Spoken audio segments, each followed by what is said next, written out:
Bismillahir Rahmanir Rahim.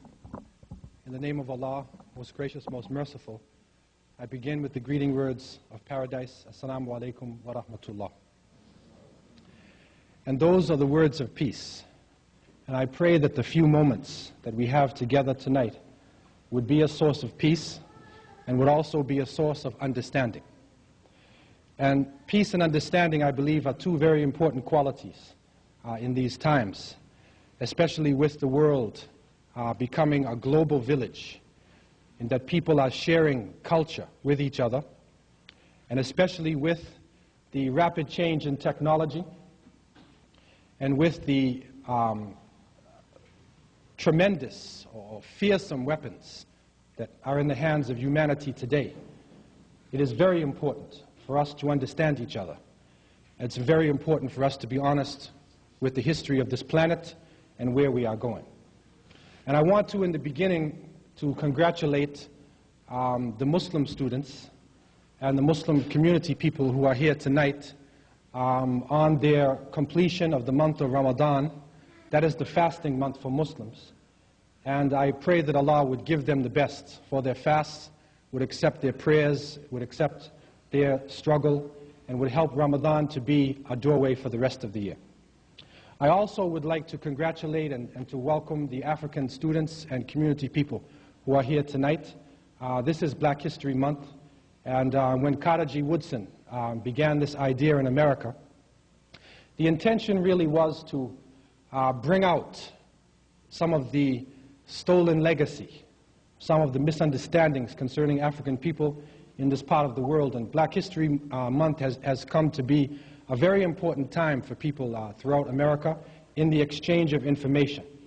And in Canada, I have had the opportunity in Toronto to be on a number of panels and a number of lectures in the exchange of information during this month. My only hope and prayer for Black History Month is that it wouldn't be restricted to the month of February. Not only is it the shortest month of the year, but up in Canada it's the coldest. And really that's sort of the opposite of what you think about when we're talking about African history, because that's something that's really warm, especially to those who understand it well. And so my hope and prayer is that this could extend to the whole year. And what we are struggling for now is to have the misunderstanding, the stolen legacy of African people and other underrepresented groups to be part of the curriculum, part of the mainstream curriculum, so that we shouldn't actually have to have a Black History Month or Native History Month or Islamic Awareness Week. This should be part of the curriculum. And the average young person growing up should have the opportunity to benefit from the history of Islam, from the history of Africa. The average person growing up should not have to go through a racism change in their value systems, you know, when they're looking at television. And I, as a young African-American with West Indian parentage, went through a very serious change from a young age as an African-American, trying to find my own place on the television, in the history books, and sometimes I really had a problem. Because the only characters that I was finding on the television, in the movies, and this lasts up until today to a certain extent, were usually people who were either comedians or athletes or the villain. This is what African people usually play.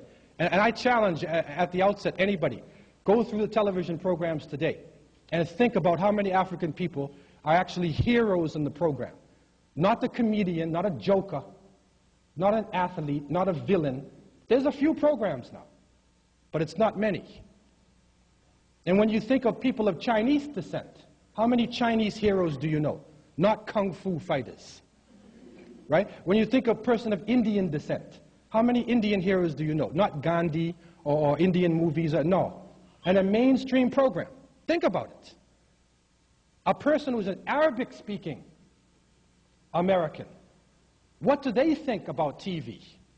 Right now, in most of the movies, we are finding that the bad guys, who used to be, when I was growing up, Japanese, Russians, Germans, and natives, Now the bad guys are usually Spanish drug cartels, Afro-American posse or Jamaican gang, or the most sinister character you can bring to the screen is the Arab terrorist.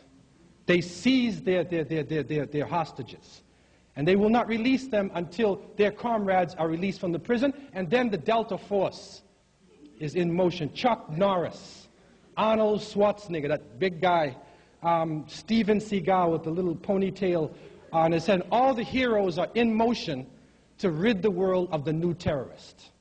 This is stereotyping. It's stereotyping, and it's gone on with a number of people in our history, and especially with Hollywood, which has a license to do what it wants without any historical authenticity. They can make anybody who they want to be the hero or to be the villain. And so tonight, I wanted to shed some light on a very misunderstood area, and that is concerning Islam, slavery, and African people. This is a very serious topic, and it is one that really requires a number of lectures. To be able to get into this topic, actually, it would probably require a whole university semester to really get into it properly.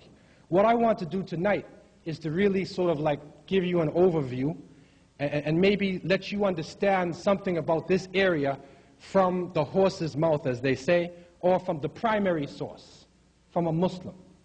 And I want to speak not only from myself, but I want to speak to you from the primary sources of Islam, meaning from the Quran itself, from the traditions of the Prophet Muhammad, peace be upon him, also from history, and then from the perspective of the people who live in the countries themselves, and not somebody who is writing about the country from the outside.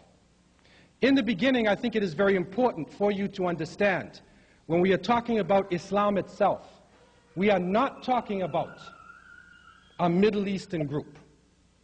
We're not talking about a way of life that is restricted to any particular nation or any particular linguistic group. What Islam means in the root essence of the term is submission to the will of Allah. And when we say Allah in Arabic, you can translate that into every language. And there is a way that people throughout the world have expressed the concept of the Creator. You'll find it in every language. And so Islam really means that submission to the Creator. Not worshiping created things, but going beyond the created things to the power that initiated life. This is what Islam means. Right now there are over 1 billion Muslims in the world today. The latest census coming out of Egypt is 23.1% of the Earth's population. There's over 70 million Muslims in China.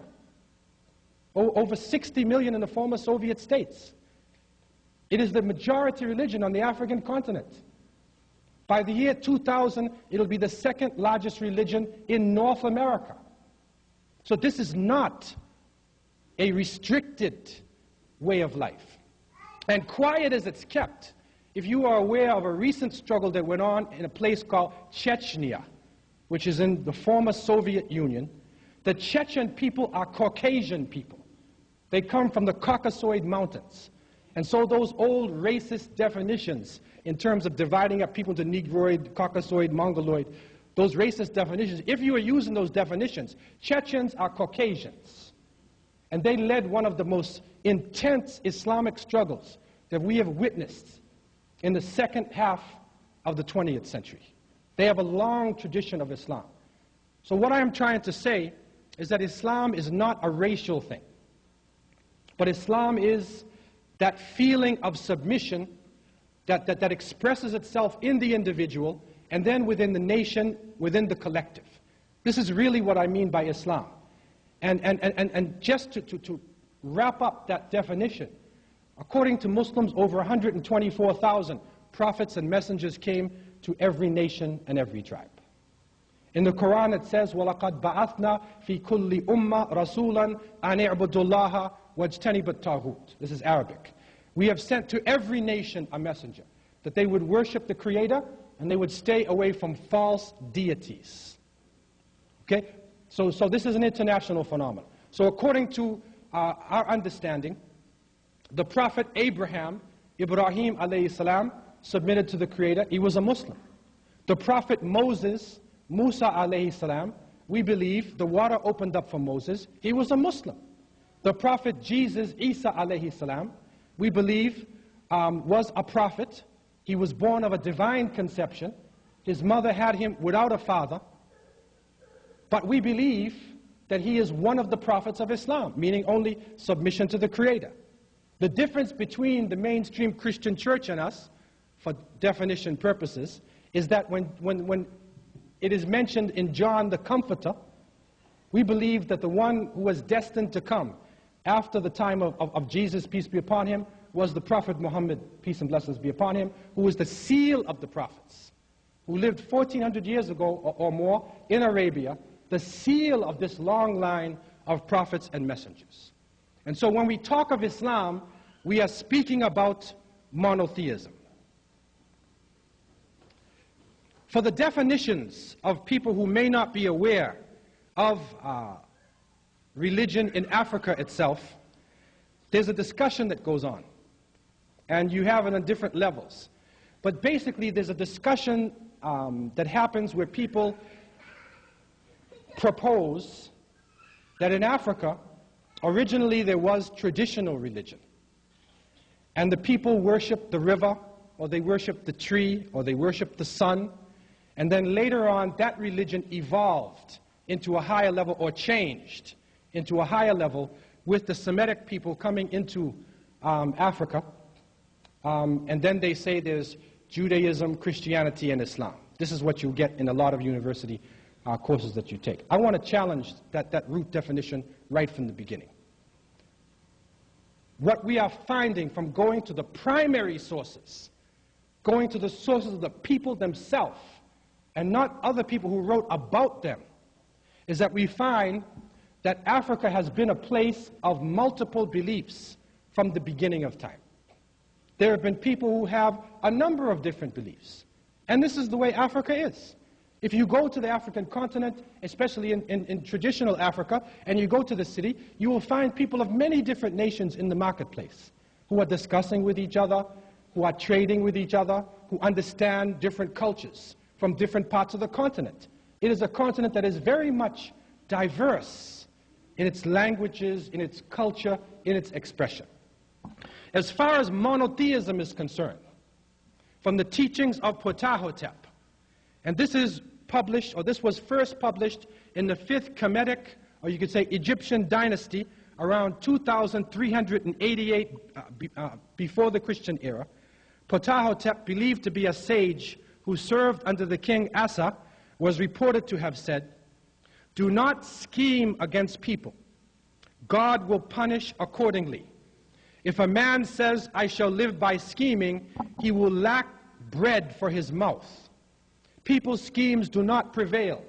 God's command is what prevails. Therefore, in the midst of peace, what God gives comes by itself."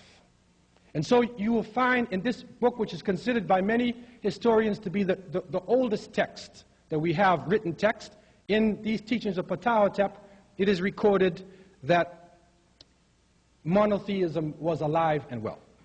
Also in the Middle Kingdom of ancient Kemet, or ancient Egypt, the well-known pharaoh Akhenaten, who was somewhere around 1358 BC to 1340, he expressed his dedication to the sole God, Aton. And he was expressing a belief that focused not on the different gods, not on the sun, but on the power behind the sun. The power behind the sun. This is in ancient Egypt, which of course is in Africa. And within the Psalms of Akhenaten, you find the following. "How manifold are your works, though hidden from sight. O sole God, besides whom there is none. You created earth according to your desire, you alone. All people, cattle, and all kinds of animal, all on the earth that walks on legs, and all on high that fly with wings. You set every person in his or her place and satisfy their needs. All have food, and their time of life is determined. Their tongues differ in speech, and so do their characters. The colors of their skins are different also, for you distinguish the people. How excellent are your ways, O Lord of eternity. This is an African Pharaoh speaking. This is before the time of Moses, before the time of Jesus, and before the time of Muhammad, peace be upon him. This is in Africa. And you will find other writings throughout the continent. You will find in Shona writings the strong belief in one God, the Great Spirit. You will find in the writings of Langi, of Uganda, also the concept of the Great Spirit.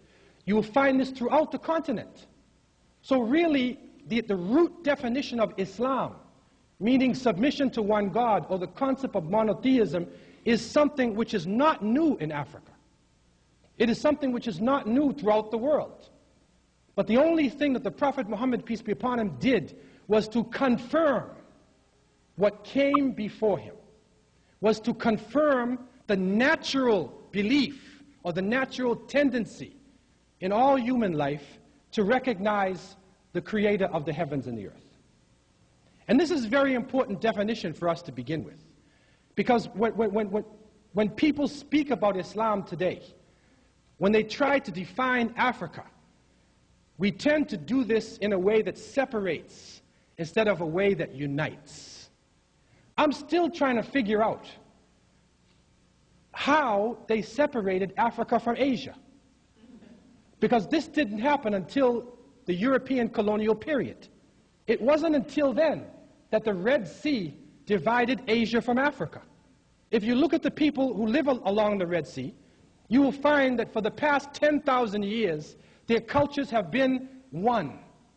People have been traveling across, back and forth of the Red Sea as though they were traveling from one city to another in America. It is only when the European colonial system came that they said, if you're on the eastern side of the Red Sea, you're an Asian. If you're on the western side, you're an African. This is a definition that really, when you actually go into Africa itself, when you really try to figure it out, or to put a racial feature upon what is an African or what is an Asian, it starts to get ridiculous. And so it is the same thing with Islam. When you start to divide people up or start to categorize Islam, you will realize when you go to the root sources of Islam that it is ridiculous.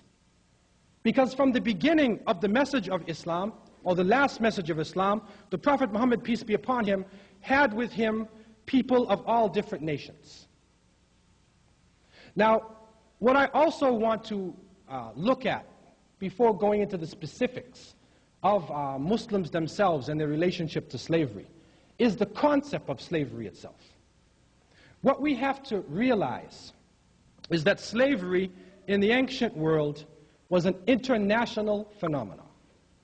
Slavery was in China, in Africa, in Europe, in the Americas, in the Middle East. It was everywhere in the world. It's almost similar to worker and boss today.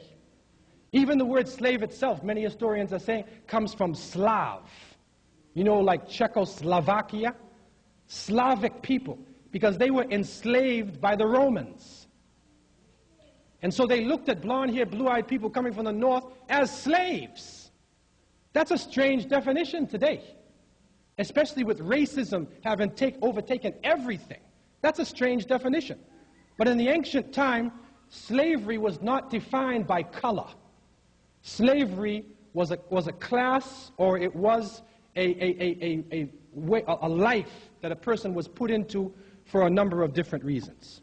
And so, when you look back at the ancient times, you will find in ancient Byzantium, the Byzantine Empire, under the digests compiled by a Christian emperor, slavery was considered part of the law of nature. Marriages between slaves were not legal in the Byzantine Roman Empire. Marriages between slaves and free were prohibited under severe penalties. You will also find that within America itself, amongst the native people. In China, in Africa, there was slavery. And slavery usually came about through warfare. That after the war was over, the prisoners of war, who were usually women and children, were taken by the other side and incorporated into the society. So the definition of slavery itself, if we are to look at Islam, which began not recently, but over 1400 years ago, to have the proper perspective, we need to have a proper perspective about slavery itself. You are talking about a relationship between people that was established throughout the planet. It was the way of life of the people on earth. If you were in a war and you were not killed, you were taken as a slave. This was all over the planet. Now, what has clouded the issue is that in the 15th and 16th century, and starting from the 15th century, when Christopher Columbus bumped into America, thinking he was going to India, lost, and discovered by the people in probably the Bahamas, who cooled him down and probably tried to give him something to drink. But he told them, I discovered you, I control you. And we foolishly have maintained this in our institutions for years. Even only recently, in 1992, it was the 500th anniversary centennial of the age of discovery. But my question was, at that point in time, who was discovered? Was it the people here or Columbus? It was Columbus. That's what they should actually have been saying. But what you have to deal with is the mentality. Not Columbus himself, because Columbus was very late. And historians recognize now that many people made it across long before Columbus. That's another lecture in itself. But African people made it across, Muslims made it across, Vikings made it across, Phoenicians made it across. Many different nations were able to come across the Atlantic and the Pacific, on the other side too, and come into the Americas. The important point is the mentality. It is the mentality where you deny the civilization of the other people. Just imagine this now. We look at the picture and we see Columbus landing on the shore. And he's looking at people. And it says Christopher Columbus discovered America in 1492. I tried this out, man. I went to Nigeria, Kenya, Malaysia, Hong Kong, Singapore, and I said to the people, who discovered America? They said Christopher Columbus. I said, when? They said 1492. I said, did you look at the picture? They said, oh, that's right. There's other people in the picture. So this mentality of exclusion, the mentality where people are living there, yet you don't recognize their humanity, that is the one that is the poison that destroyed the relationships, where racism became a tool of oppression and a tool of mental and physical exploitation. And we find that from the 15th and especially 16th century, that slavery became a racial phenomenon. When Europe found in Africa a source of cheap labor to bring into the Caribbean, South America, and North America, to produce sugar and cotton and tobacco and the other products, they looked to Africa. They tried poor whites first, but that didn't work. Because they looked at themselves, they looked in the mirror, and at the master, they said, wait a minute, I look just like you. I'm not going to be a slave. They tried the native people, but the native people had been here for over 10,000 years. And so they refused to submit. They would either run away and fight, or they would just die. So they looked to Africa, because African people not only would be very visible, especially if you brought people out of West Africa or Central Africa, they would be very visible. Also, the climate in the Guinea Coast, the Gold Coast, Angola Coast is very similar to the climate in the South, here in the South, and also in the Caribbean and South America. Also, people had ways of dealing with agriculture, advanced ways of agriculture. So they figured all these things in and then targeted Africa. As we know, the slavery period began and millions of people were brought out of Africa into the Americas. Slavery became racial. History also records that there were African people who lived in America at the time of the 13 states who had their own property. Some of them even had slaves. Some of the African people, I believe, were also part of the native culture, as they had come across with the Mandinka.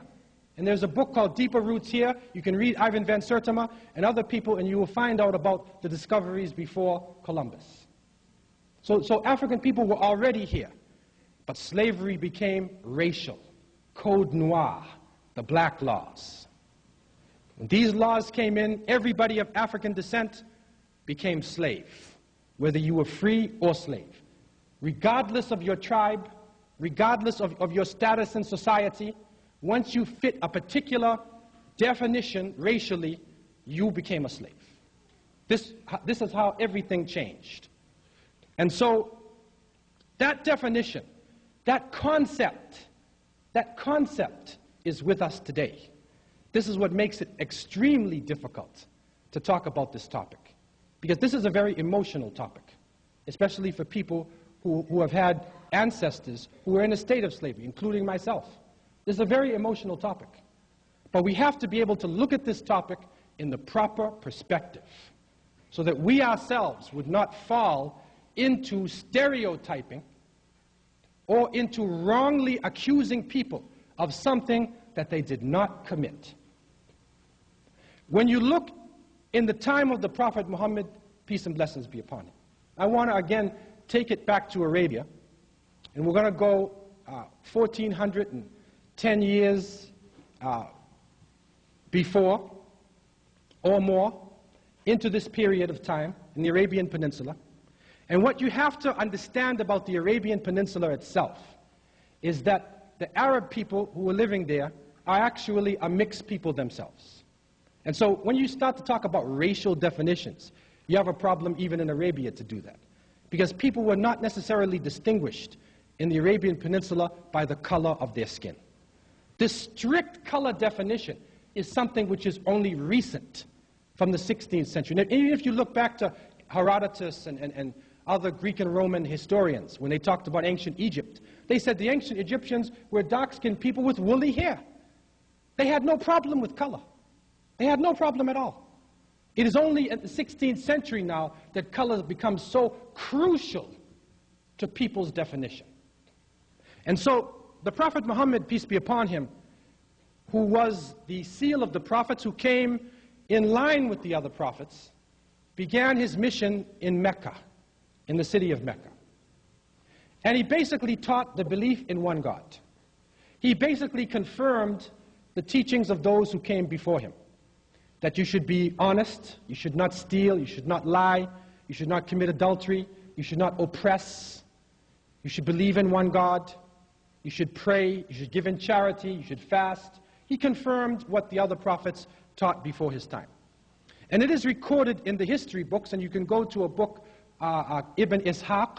There are a number of very serious Islamic works that are written in Arabic language. Arabic was a lingua franca of Islamic civilization. And so in Arabic, Africans or people from many different parts of the world wrote. And you find that from the beginning, the Prophet, peace be upon him, was surrounded by people of all nationalities. One striking quality, though, about his followers was that they were generally from the lower class. He himself was from the tribe of Quraysh, and the Quraysh was considered to be a noble tribe. That is because they were descendants of Abraham, of the Prophet Abraham, peace be upon him. Also, they were descendants of one of the tribes from southern Arabia, Jurhum. And they were also a descendant of Hagar, or Hajar, who was an Egyptian, who was the wife, one of the wives of the Prophet Abraham, peace be upon him. And so they were considered a noble tribe, and they were in a leading position in Mecca itself. Although he came from that tribe, he wasn't a rich person. He was surrounded by people from the lower class. And so you find the slaves in Arabia at that time were not from one particular racial group. They were from any racial group, including the Arabs themselves, because it was based upon your position in society and not your racial definition. And so it is recorded that a number of his followers, and one of the famous followers, Bilal ibn Rabah, radiallahu an, may Allah be pleased with him, was the person who called to prayer for the Prophet, one of the early Muslims. Also Salman al-Farisi, a Persian man. He was also a slave.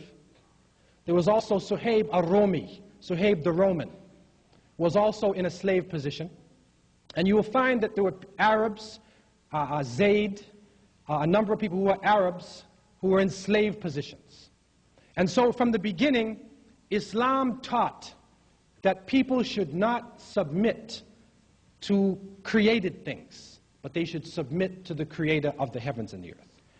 In the opening chapter of the Quran, it says, إِيَّاكَ نَعْبُدُ وَإِيَّاكَ نَسْتَعِينُ. This says, you alone, O God, do we worship, and you alone do we seek for help. And so this concept, which is called Tawheed, the strict concept of monotheism, gave the individual a feeling not to submit to created things, but to submit only to the Creator of the heavens and the earth. And so from the beginning, one of the strong actions done by the Muslims was to free the slaves. And so you find a number of people being freed from the beginning, especially by one of the Sahaba, the companions of the Prophet, whose name was Abu Bakr as-Siddiq radiallahu anh, who was recorded to have freed a number of slaves, a number of people from the lower class, and many of these people rose up in the ranks of the Muslims to become people of distinction. It is also reported that the Prophet himself freed 63 slaves. His wife Aisha freed 67. The Prophet's uncle Abbas freed 70 slaves. Abdurrahman ibn Auf, one of the rich Sahaba, there's a number of reports, but he freed thousands of slaves. Zukala Himyari freed 8,000 slaves. Abdullah ibn Umar freed 1,000. Hakim ibn Hazm freed 100. And this list continues. And you will find within the annals of history, if you read the history book of At-Tabari, Tariq At-Tabari, Ibn Kathir, Ibn Al-Athir, you go into the actual reports from the language of the people living at the time, you will find a number of people who were released from slavery by the Muslims who were struggling very seriously in those times to try to right the wrongs and to bring the society into a society of justice. Also, we find that the Prophet, peace be upon him, made it very clear in his language to his followers what their relationship should be. And in one hadith, which was reported on the authority of Abu Huraira, who was one of the famous companions of the Prophet, peace be upon him, he said that the Prophet, peace be upon him, reported a saying from the Creator himself. And this is called Hadith Qudsi for the Muslims who are here. It's not the Quran, it's not a saying of the Prophet, but it is when the Prophet quotes from the Creator. And this is what it says. Allah the Almighty said, there are three whose enemy or adversary I shall be on the day of judgment, or the day of resurrection. A man who has given his word by me and has broken it. A man who has sold a free person and has consumed the price. And a man who has hired a workman has exacted his due in full from him and has not given him his wages. This is reported in a text which is called Bukhari, which is a very authentic, which is the second most authentic source for the Muslims. And so Islam struggled then to liberate the people from physical bondage, from psychological bondage, and from spiritual bondage. You also found that Islam allowed slaves to buy their freedom. Now, what was happening is, again, you're coming into a society where slavery is an institution spread throughout the world. And so, within the society itself, this is a class of people. There is free and there is slave. This is the way it is. And so, the Quran itself, in chapter 24, verse 33, says, and if those who are in your possession ask for a deed of emancipation, execute the deed of emancipation with them, provided that you find some good in them. and give them something out of the means Allah has given to you. Also, one of the pillars of Islam, which is called zakat, and this is the third great pillar of Islam, and this is charity, or this is the due, 2.5% of the wealth, which is given every year to the poor and the needy. One of the categories of people who were defined by the Creator that you should use your wealth for is a person in slavery. That you should spend your money to get people out of a state of slavery. And so what we find is that the definition of slavery itself was narrowed down. Originally, slavery could be a person who captures another person. A person who just goes to a marketplace and buys a person. The only definition that remained within Islamic Sharia, which is the law of Islam, is for the prisoners of war. So actually the word slave itself is really the wrong definition. It's the wrong term. Because when you say slave in English, what comes into your mind is somebody who is captured and somebody who, is put in ball and chains, working on a plantation. This is not the Islamic definition. The Islamic definition of right-hand possession is a person who comes into the society as a prisoner of war. And so what Islam basically was doing was phasing out this institution of the prisoners of war. It is not a needed institution. It is not one of the pillars of Islam, as the New York Times might say. But what it was an international institution. It was a relationship that people had throughout the world. And Islam was bringing the people out of the institution, phasing it out. It was not wise at that time, according to what we understand, to try to totally eliminate it. Because the relationship of slave to master was a relationship throughout the world. And so therefore what was done, it was narrowed down. Capturing a person was prohibited. Going to the marketplace and just buying somebody for any reason was prohibited. It is only when a person is a prisoner of war. In that condition, according to the traditions of the Prophet, peace be upon him, we find that if a person fell into that condition, that they were supposed to eat the same food as the person who was above them, wear the same clothing, not supposed to be punished or harmed, and they were supposed to be helped to come out of that condition as soon as possible. This is the root definition of quote-unquote slavery within Islam. It is a narrowed-down institution which was not a pillar of Islam and not a necessary institution within Islamic life. And so you find that as Islam spread to different parts of the world, in many parts of the world, slavery completely disappeared. In some parts of the world, when people, in the name of Islam, wanted to take advantage of other people, slavery then continued. And I'm not here today to stand in front of you and say that slavery did not exist in the Muslim world, and there were not people who were quote-unquote Muslims who were not involved in slave raiding or slave trading. What I am here basically to show you is that there is a difference between a person who is actually practicing Islam in the proper way, according to Sharia, the Islamic law, and a person who has an Islamic name, who comes from a Muslim family and carries out what they want to carry out anyway. There's a difference between the two. You might find a person, wal iyadu billah, may Allah protect us from it, who is a Muslim, you might find him drinking alcohol. Muslims don't drink alcohol, but you might find somebody who drinks. That's his problem.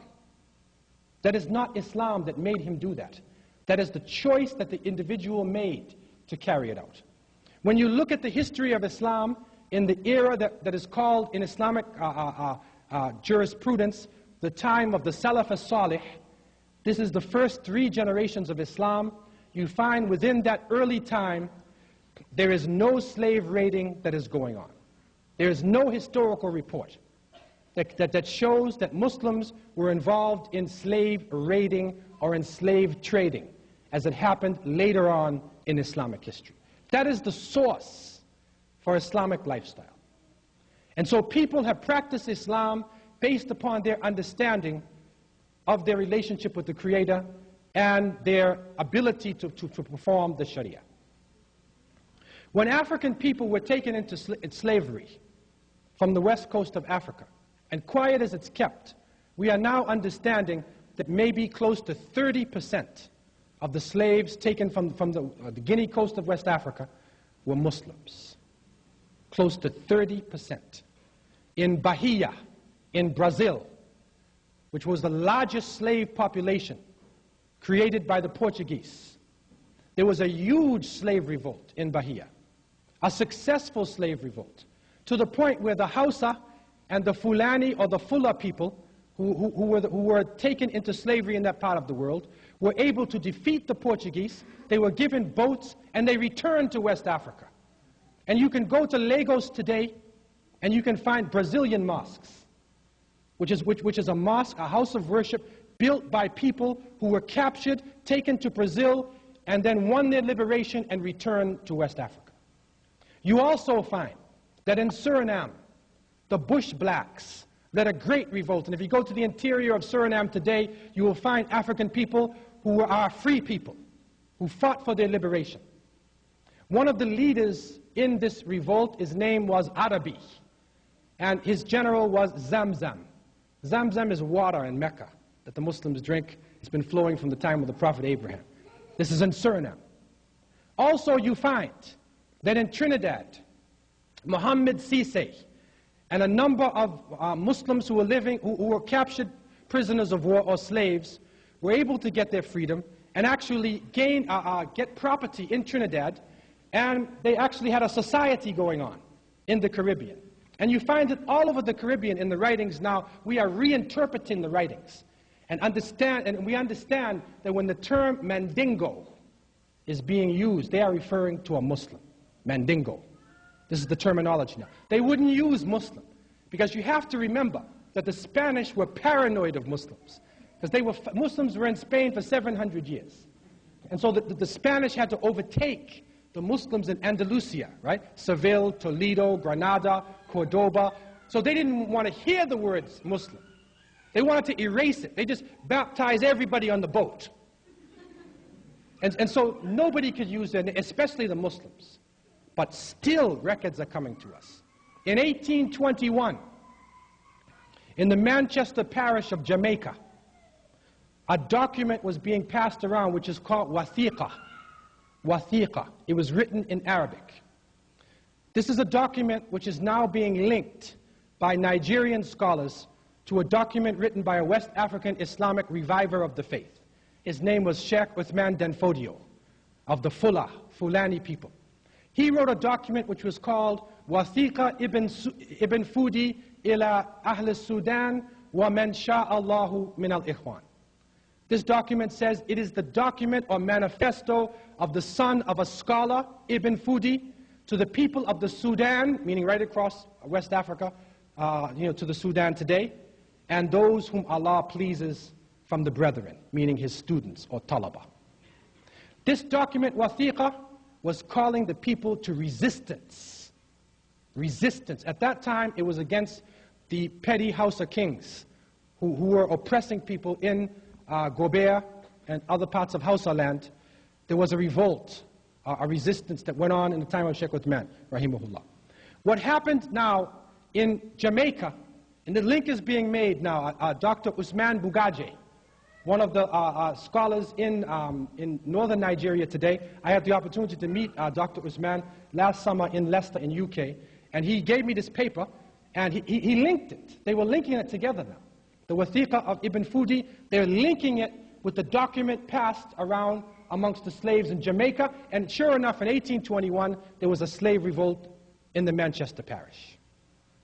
You also find in Bahamas, I went to the archives in Bahamas, in Nassau, and I was surprised to read in one of the documents that it said that a certain amount of slaves were taken to the island of Exuma And a large number called themselves followers of Mahomet. Now, they didn't know what this term Mahomet was. M-A-H-O-M-E-T. This is the crusading, middle-aged definition for the word Muhammad. These people in the Bahamas were defining themselves as Muslims. And so Muslims were one of the groups who resisted oppression and slavery in the Americas. Very interestingly, what has happened to me recently is that Sheikh Fahim Diop, who is a Gambian scholar who is living in New York area and teaching, Sheikh Fahim was linking now the concept of Maroons, the Maroon people, with a strong tribe known in Gambia. This is interesting because the definition that came to us, and I had the opportunity to visit the Maroon settlements in Jamaica. I was there for 4 years. And the Maroons, basically in Jamaica, were known as, it is said that the word comes from cimarrones, which is a Spanish word for wild horse. Because when the Spanish came, these people were so resilient that they resisted slavery, went into the interior, and the Spanish couldn't get them out. They left them alone. The French came along, left them alone. British came, left them alone. But the British had a plan, because they're very crafty. So they made a treaty. They made a treaty. And in that treaty, they turned the Maroons against other people of African descent. And people who know Jamaican history will know that negative side of the existence. What is important is, what Sheikh Fahim is showing us, is that in West Africa, there is a nation of people in Gambia who are of very strong stature, known for their fierce, warlike nature. All of them are Muslims, and their name is Maroons. This is serious. This is serious. Because this would link us now, in the name, directly to a nation in West Africa. And research is being done right now to look into the records to see whether this definition really was this so-called Spanish word cimarrones, or actually was it a terminology that had come from an African language that was trying to be covered up by the colonial powers. What is important is that Muslims were resisting slavery. And you find in America, you will find the story of Ayub ibn Sulaiman, who was in Georgia. You find Abdurrahman in Mississippi. You will find Saleh Bilali Muhammad in the Gula Islands. You will find Muslims very strong within African American culture. In mainland United States, the presence is very strong. And it is probably that same spirit of resistance that was passed on from family to family, from generation to generation, that is coming to the surface today within African American society in the name of Islam. And this is a strange phenomenon, because even though the New York Times and the Washington Post and other so-called authentic media publications are trying to put out propaganda against the Muslim world and against Africa and different liberation movements, still people are looking at Islam. We recognize now that there is a link in terms of lineage and in terms of knowledge and resistance. And again, I want to make it clear, it's not only Muslims who resisted slavery in America. There's other groups who are very powerful as well. But we now identify this as one of the strong groups who resisted slavery within the Americas. A colleague of mine, Imam Nafi al-Muhaymin, rahimahullah, may Allah have mercy upon him, who studied with me in Medina, he was from Georgia, and he reported to me that he remembers the slave master would say to their great-grandmother, anytime they got angry at the slaves, they would say, "You all ain't nothing but Aunt Hagar's illegitimate children." Now, you know what that means? Now, let's try to unwind that. Aunt Hagar, this is Hajar, the wife of Abraham, right? Okay, so he's saying, you're nothing but Aunt Hagar's illegitimate children. In other words, you're a bunch of Muslims. Because it was Hajar who went with Abraham and Ishmael, and they built the Kaaba in Mecca. Now, how now is this man, this slave master in Georgia, calling the slaves Aunt Hagar's illegitimate children? It is because he understood that they were Muslims. And so that same spirit we see coming out in individuals. Probably the most important individual for us is Malcolm X. And within his spirit, Al-Hajj Malik Shabazz, rahimahullah, may Allah have mercy on him, we find that same resilient spirit, we find that same resistance to oppression, resistance to slavery and tyranny in any form. That is the essence of Islam. That is the root definition of the terminology. And this is what has existed throughout the world. That is the reason why, in the Muslim world today, there is turmoil. That is the reason why you're seeing in the press.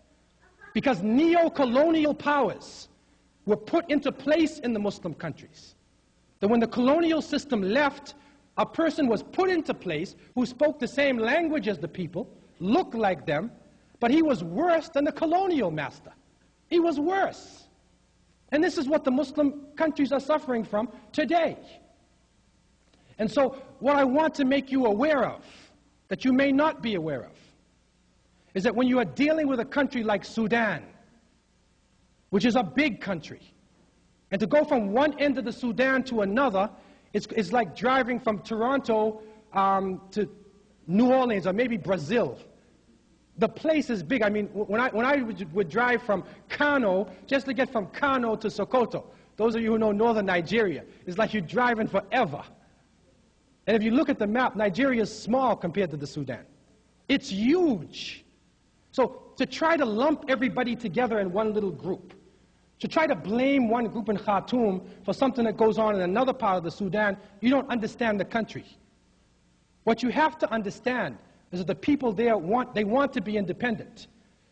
They are now, in terms of their agriculture, the economy, they do not depend upon foreign powers. They're growing their own food. There's a serious education that is going on in the Sudan. These are some of the things that you don't see. The Sudan is a refuge, in the northern part too. It has been a refuge for people from all over Africa. And if you go there, you will find people from all over Africa. So, you know, when we are defining terms, you have to try to define it from the perspective of the people themselves. I am not here today to cover up any exploiter, any oppressor, who in the name of Islam or Christianity or nationalism or whatever it is, oppresses people. I'm not covering them up, and I'm not making an excuse for them. What I want to say very clearly is that there is a difference between what Islam stands for as a way of life and what certain people have done in the name of Islam, who would try to use this international way of life as a means of gaining wealth or exploiting other people. I want to close this phase of our discussion tonight at this point. I've been talking for a while, and you know, I'd like to get some feedback, inshallah, from you. And I want to thank you for your patience so far, and I pray that the rest of our evening would be a source of peace and understanding. And I leave you at this point in peace by saying, Assalamu alaikum wa rahmatullah.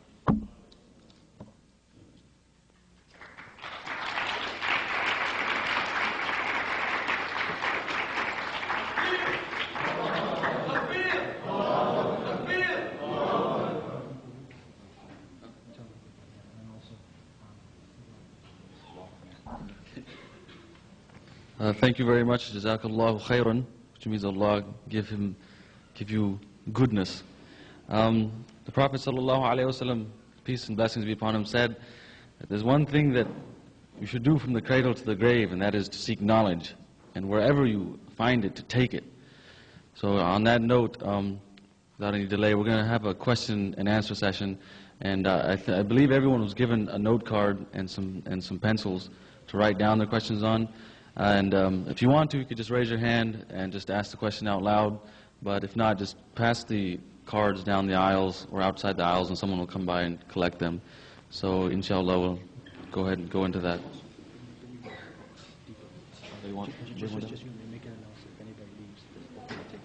Okay. And if anyone leaves during the session, the Sheikh has written the book Deeper Roots, and it's available right out here.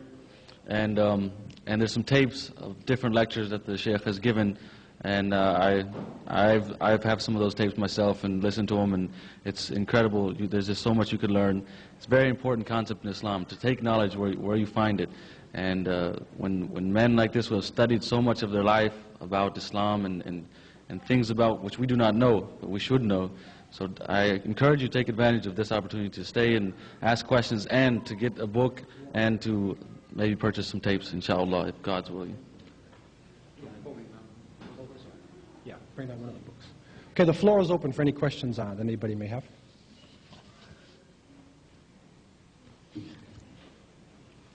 Now, what I would like to ask, and I would like to reserve the right to basically deal with questions that are connected with this topic.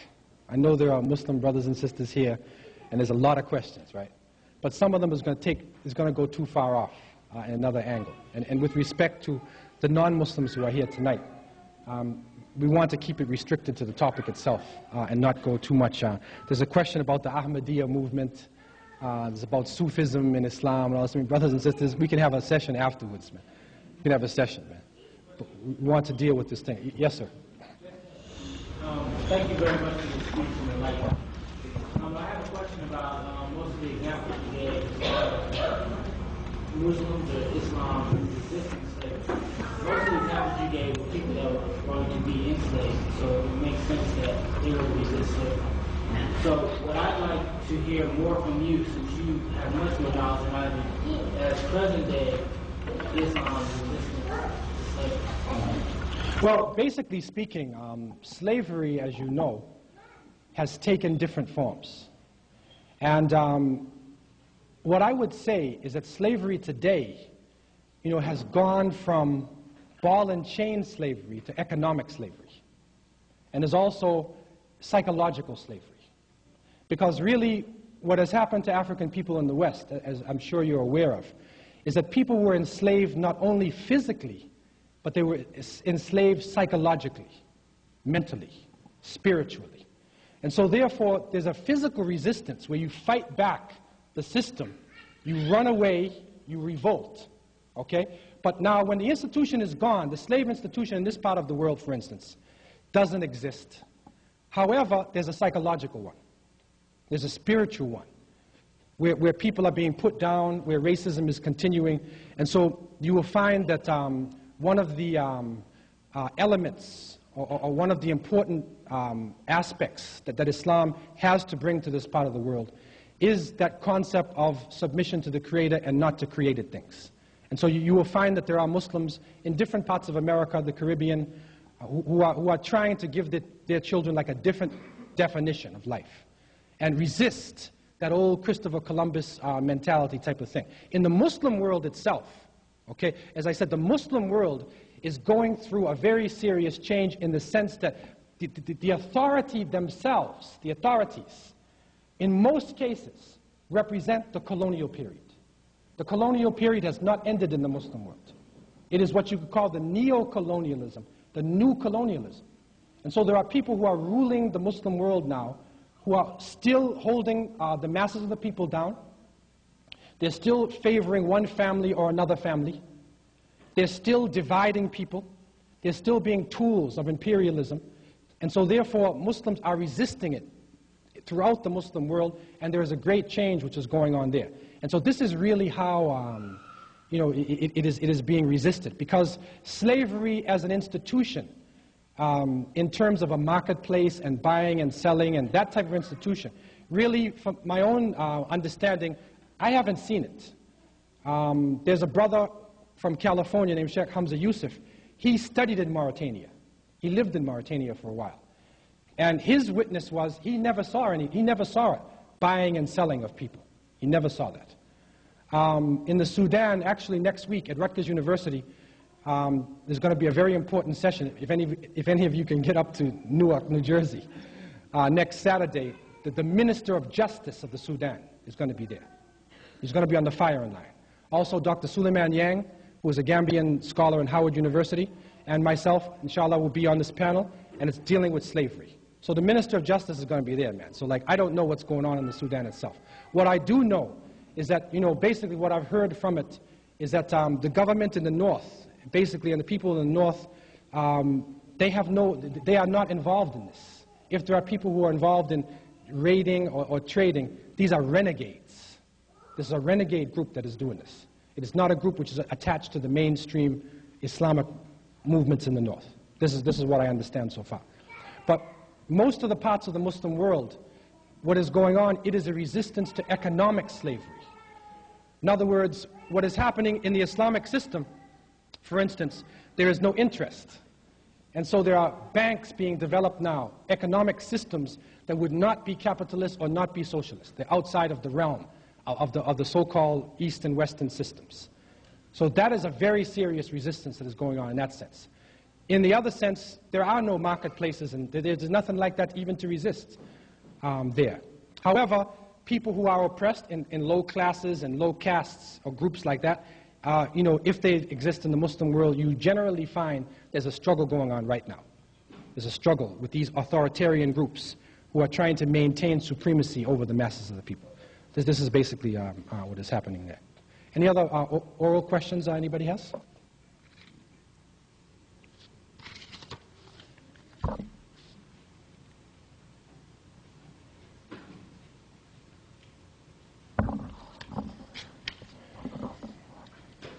It says, how can Islamic history be included in school and college curriculums with the existing separation between church and state? Well, when I'm talking about including Islamic history, I'm not talking about practicing Islam here. I'm not talking about an Islamic state.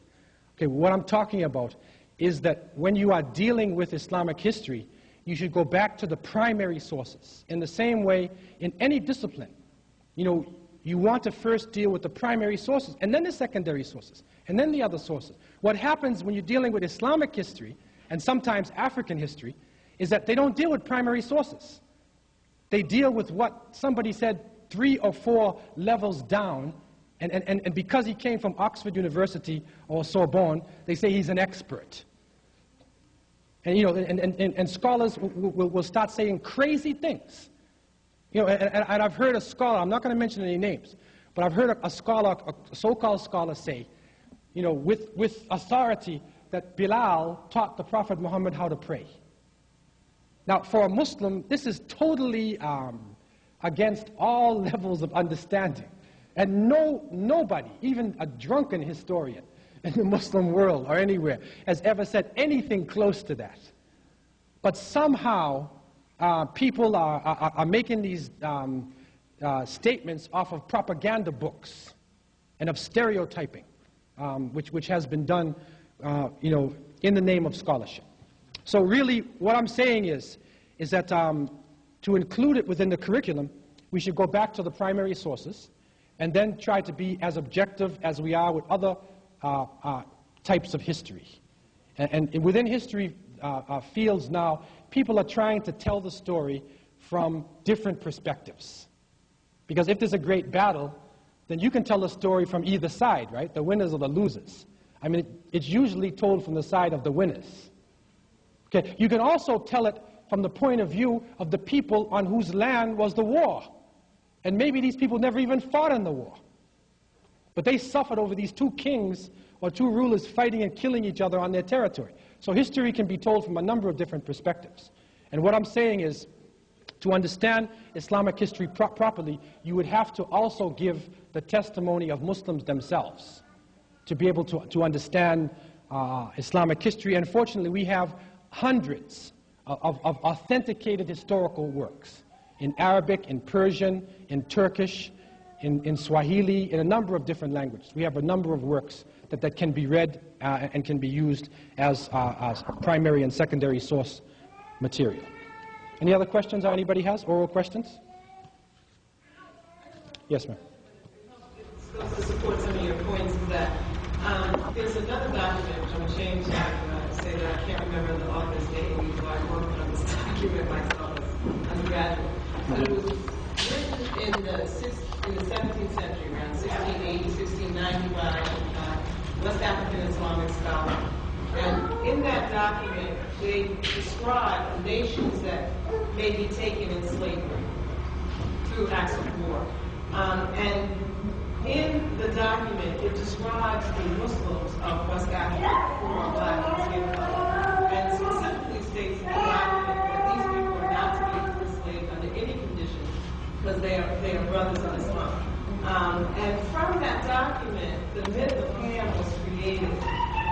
and get perpetrated by Christian slave owners to justify why dark-skinned people deserve being enslaved in the Americas. And when you look at the original text, which goes to your point of the necessity of going to the primary text, when you go to the primary text, the myth of Ham is not the myth of Ham at all, but it's a discussion of which peoples in Africa have submitted to and were therefore free from being taken as slaves. So I just want to use that to underscore your point about the necessity of looking at it from a context. That's right. Any other comments or questions anybody has? Yes, sir.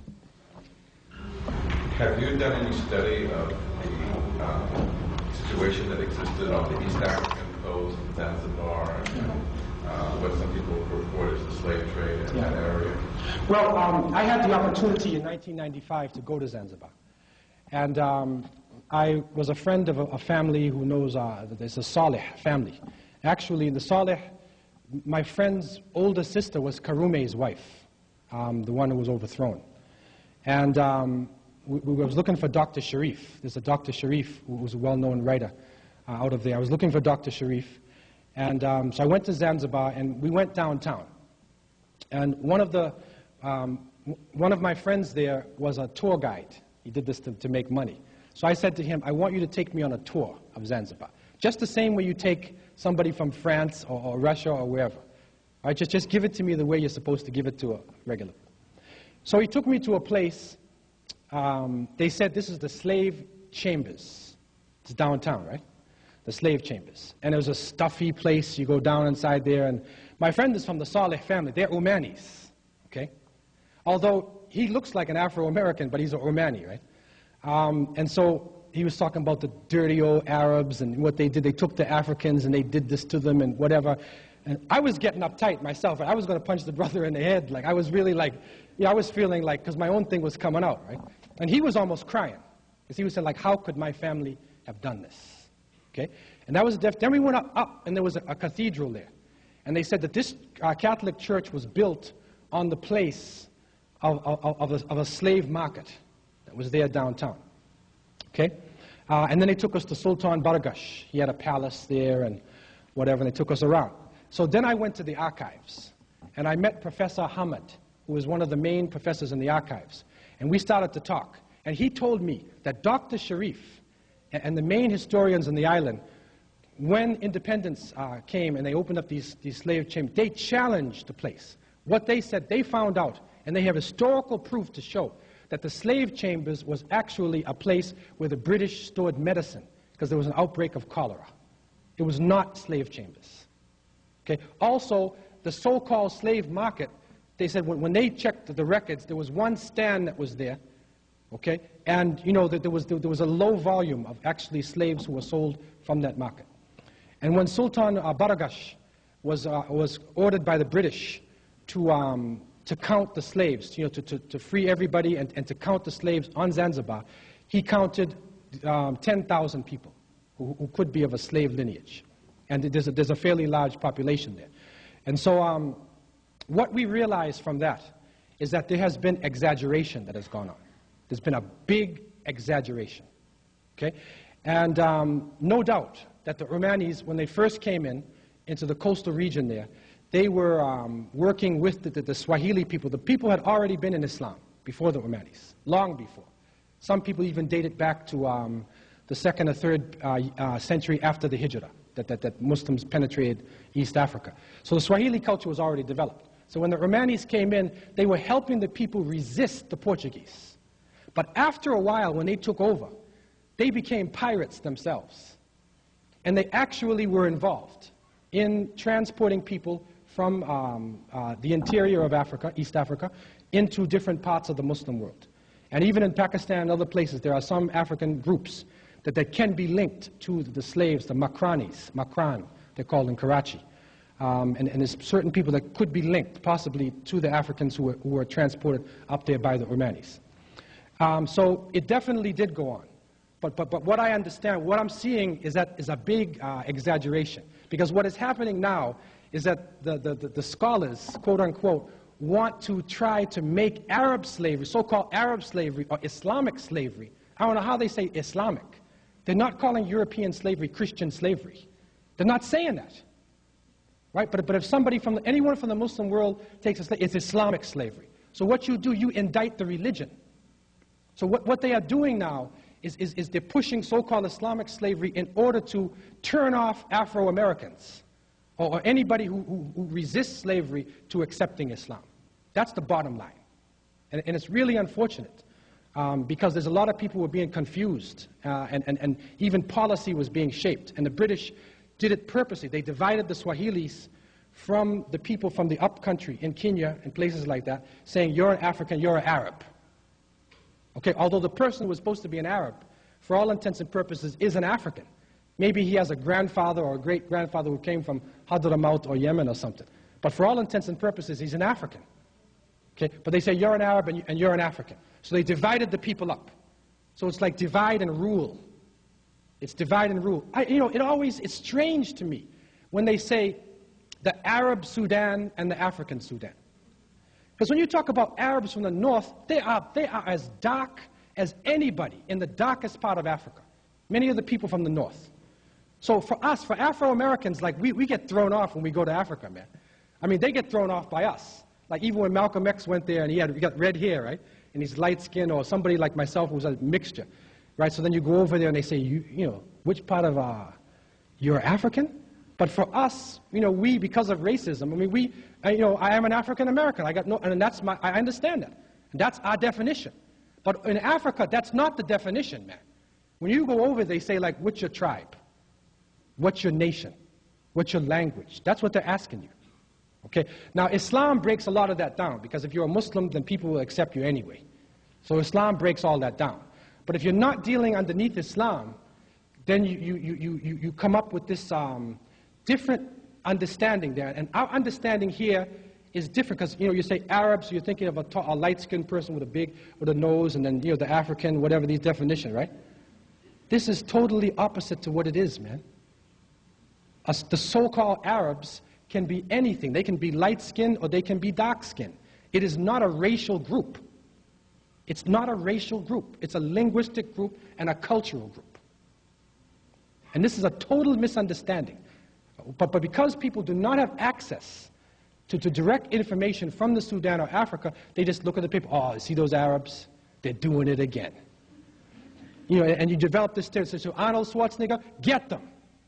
Chuck Norris, get them. Stephen, go get them. Because they're terrible, right? The Crimson Jihad. Go get them, man. Send the Delta Force and get all them Arabs. This is what is happening, man. It's stereotyping. It's stereotyping, man. And it really has a negative effect on a lot of young people who get confused when they go to Africa and find something different when they go there. I'm studying West African history. And they were saying about, in West Africa, they are talking about the Almoravids, Almorabitun. And they came in the 11th century, out of North Africa, and they destroyed the kingdom of Ghana in the 11th century. Then when you look at the records, there's Conrad and Fisher, they put out this article, they call it The Conquest That Never Was. Because when you go back and you read al-Bakri and you read the different writings of the people who recorded it, the Almorabitun, they never invaded Ghana. They assisted the king. The king stayed in power after they reached. Now, if you invade a country and defeat it, the king does not stay in power. You kill the king. The king stayed in power. And all the definitions being used by the writers of the history were not conquest. But they want to divide north from south. The Berbers in the north, the Arabs in the north, the Africans in the south. Right? In the same way, like here, the light skin, the dark skin. Okay, like we have blue vein societies in America, and you have the, in the Caribbean, small island and big island. You have all this different, things where, a person from Barbados feels like negative when he goes to Jamaica. This is a Caribbean thing for people who are there. Like, my grandmother's from Barbados, right? So, you go to Jamaica and, you say you're a Bajan. Okay, so where do you get this division of people? So this is what's being done to divide up people so that they cannot work together and they can't really understand what is going on because they're caught up in their division. And Africa is probably one of the biggest areas for misunderstanding and division, you know, for the whole definition of Africa. And it goes right back from the beginning of history. As I said, you look at the ancient Egyptians. There's no proof that anybody other than Africans built the pyramids. There's no primary information. It's not until 1650 or so when the Hyksos came in that somebody came from outside of Africa and came in. And the pyramids are already built. What do the historians say? Either they say the aliens came down from outer space, built the pyramids and flew back out, or they give you Stargate in the modern version, or they say somebody who looks like Elizabeth Taylor, Richard Burton, or Yul Brynner, they built the pyramid. Because that's racism, man. That's racism. It's racism, and it's being used to divide and conquer. Yes, sir. The question I have for you is concerning, considering the revolution in Haiti in 1804 and the strong presence of Muslims in the Caribbean and here in America, have you drawn any connections between the people of Haiti and their connection to Islam in Africa and throughout the Muslim world? Yeah, definitely. In my book, Deeper Roots, which I have here, there's one of the generals of Toussaint Louverture, his name was Makandal. Makandal was an imam. And I've just heard there's a paper which is going to be released by a Senegalese woman scholar. I don't know her name. I'm going to hopefully find out, inshallah, next week. But the paper is going to be released. She has documents, Arabic writings from Haiti. And they have found amongst the slaves a considerable population of the slaves in Haiti were Muslims, a considerable amount. And so this paper hopefully will be released within the next few months. It's a Senegalese woman scholar. I'm not sure what her name is, though. I want to find out. Hopefully I can find out next week. Yes, brother. When you talk, you said that you're not here to cover everybody who has done something wrong. That's right. And from all what you said, you kind of talk more about what the West has done for us in Africa. And I still recall from Ali Mazuri's Africa and Triple Heritage, I believe there were some slaves too that were taken by the Arabs. So what do you want to say about that? Okay, I agree. As I was speaking with the brother about Oman, that there were definitely Arabs who were involved in the slave trade. Definitely. There were Africans who were involved in the slave trade. If it wasn't for Africans, the Europeans would never have been able to go into the interior. The tsetse fly was killing them. And the malaria, they couldn't make it in. But it was one nation pitted against another nation. And then selling captives of war or people or prisoners or whatever, people they want to get rid of, making money to get the guns and whatever else. But if they were tricked and they were used. So people, other than Europeans were involved in slavery. Europeans did not invent slavery. They did not invent slavery. It has existed in every part of the world. The only difference is that the volume of slaves in European slavery is higher than anywhere else ever. And then racism coming in. And the effects of it still on the minds of the people up until today. That is the difference between what happened. Within the Islamic so-called slavery, there are leaders, major leaders in Islamic history who were from slave families. In the Abbasid Caliphate, Harun al-Rashid, who was probably maybe one of the richest men in history in Baghdad. Okay, he was from a slave family. Qutb ad-Din, one of the famous leaders in Delhi, in India, a famous leader, he was from a slave family. And you'll go and you'll find many of the great leaders within Islamic history came from slave lineage. So there's upward mobility. But this form here, there's no mobility, but down into the ground. That's your mobility. And racism still makes it difficult for people to make it up in the ranks.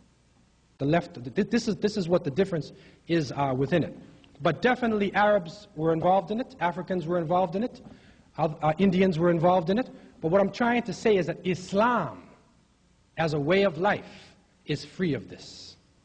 Islam is free of this. Now, to understand why Islam did not totally abolish it at that time, that's a question. Okay? As I said, what we understand from the perspective is that it was phasing it out because it was a worldwide institution.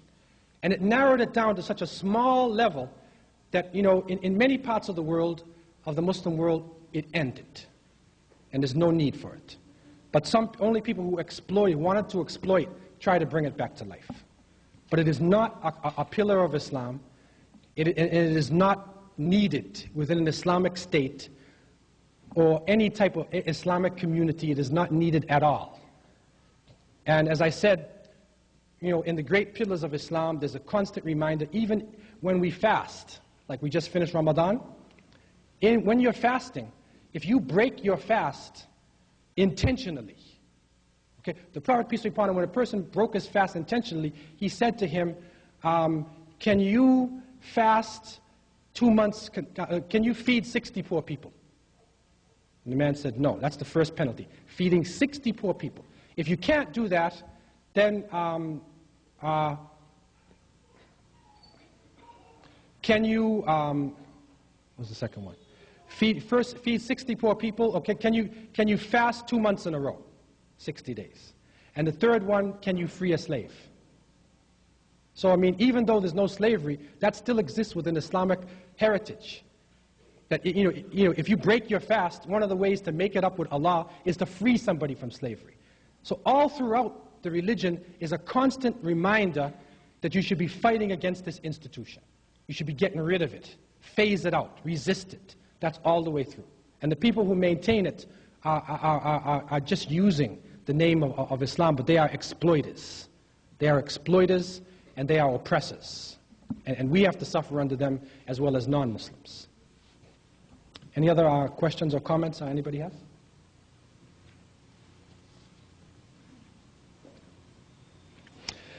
This question is going off. I went off myself a little bit, but it said, how can you explain the fact that there are only pyramids on the north of the equator?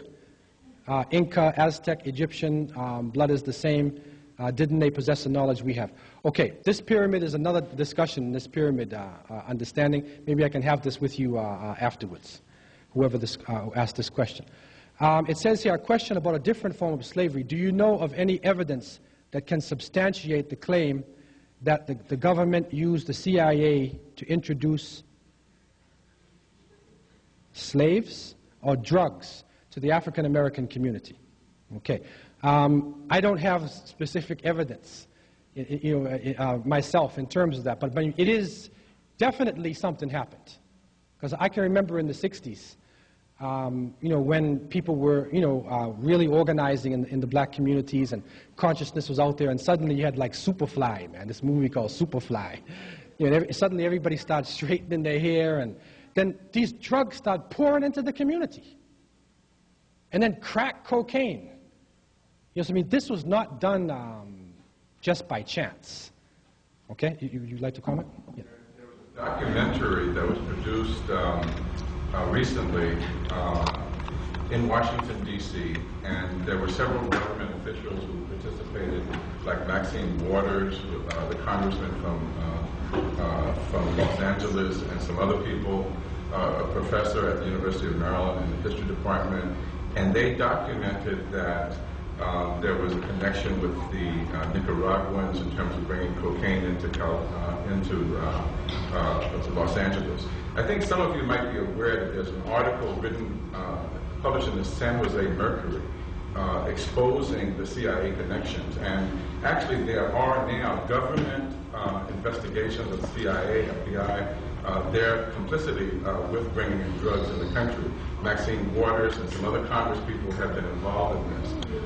If you can,